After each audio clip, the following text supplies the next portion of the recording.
Hello, I'm Alyssa, the head of content at Content at Scale. I'm here to teach you a bite-sized lesson on the CRAFT framework. And today I'm talking about the F in CRAFT, which stands for fact-checking. This is probably the most straightforward step in the framework. However, it's super important. By now we know that AI doesn't always get its facts straight. It is known to hallucinate or make up information that isn't true. That said, from what I've seen, Content at Scale is overwhelmingly accurate. Usually what it writes is accurate and true, and it's not a huge issue to fact check it. However, it's not perfect. That's why fact checking your AI content is so important. It might take you a minute to do, but it's a minute well spent. Because we need to ensure we're providing accurate, true, and trustworthy information to our readers, because all of that builds trust. True information will build authority. It'll build your reputation. Untrue, incorrect, bad information will destroy it. So we need to make sure the facts, the information, everything in our blogs are as accurate as possible. So with all that in mind, let me show you an example of fact-checking an AI blog so you can see how it's done. First, let me show you this infographic we have in our post on fact-checking. It's called How to Fact-Check AI Content Step by Step. You'll see this is a very simple and straightforward process. You remove fluff so you can see your information more clearly without a lot of words getting in the way. And then you find the items you need to verify, you verify them, and then you gut test your conclusions to make sure everything's accurate. So this blog is one we are publishing on AI-based content optimization. And the first thing I want to do to fact check this post is to read through the blog with accuracy in mind. So as I read this, I'm thinking to myself, is this information true? Is it accurate? And I'm using my knowledge of the subject to guide me here. So I'm assuming that when you are AIOing your blogs, that you're the subject expert on the topics that you are writing about, that you know your stuff, and that you can tell that all of this advice and guidance is accurate. So for instance, using my knowledge of the topic of content optimization, I can make sure the definitions the AI has written are correct, and I can use my knowledge to check that all through this blog. And so once I know that the general information is correct, then I can move on to specific claims that aren't common knowledge. So that could refer to statistics, that could refer to making specific references to sources, etc. So let me show you an example. In this blog, it discusses the best AI tools for optimizing content, and it lists a bunch of tools. And I see an issue right off the bat. SEMrush was once SEMrush, but they changed their name to lowercase. So I need to change all of these mentions of their name.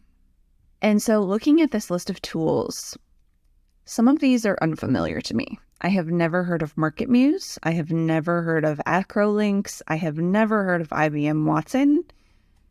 So I need to double check that what the AI has written about these tools is accurate. I need to make sure these tools actually have to do with content optimizing.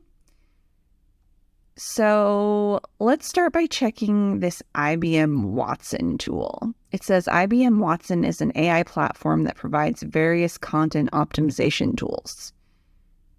Okay, so to check on that, I am going to simply Google it and look at exactly what it's about.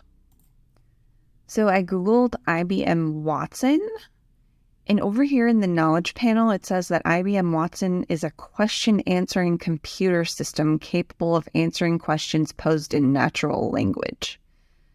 So this sounds like a ChatGPT-esque tool, which I don't know if that necessarily means it's a content optimization tool. So I'm going to go straight to their website to see how they describe their tool. It says, put AI to work to unlock productivity and innovation. I don't think this is necessarily a content optimization tool. So there are actually a bunch of different Watson products, but none of them are about content optimization. So I can go back to this blog and I will just delete this section because it's irrelevant. And then I would do the same thing to check these tools that I've never heard of. I will check MarketMuse. I will check Acrolinks to make sure they're relevant tools and that the AI has described them accurately. So that's one example of fact-checking AI content. Another one is to check the links that the AI has inserted. So Content at Scale actually does research for you, and it will insert links to outside sources. And sometimes it actually cites statistics and pulls links to reports. So when it does that, you want to check every one of those links to make sure, one, the link points to what it says it points to, and two, that it's actually providing the information we need, and three, that it's a high authority domain, that we're not just linking to anybody, but we're linking to somebody who will boost our authority by association. So in this blog, Cass actually inserted links in this section, Ethical Implications of AI-Based Content Optimization, and it talked about various aspects of the ethics of using AI to optimize your content. And at the end, it inserted this list of links, different articles talking about the ethics of using AI in content generation. So I would need to check every one of these links to make sure they actually are accurate and they point to where they say they point to. So as you can see, this Wired link actually points to a 404 page. And if I keep checking these links, this also points to a 404. We can't find the page you're looking for. And then this last link, it's a 404. So Cass failed in this instance, so I would just delete all of these links. So those are two big examples of how you might need to fact check in your content. You just want to make sure that when you come across claims, when you come across information you're not sure about, you need to double check. You can't just rely on the AI to have the knowledge, because sometimes it's not accurate. We're not at that point yet where we can trust AI implicitly. I don't think we'll ever be at that point, but that's a discussion for another time. But that is generally how I approach fact-checking a blog post in general. So for more of these craft tutorials, be sure to subscribe to our YouTube channel. We publish one of these bite-sized lessons every week, and we also publish a blog post that goes with the video every week. So be sure to check those out.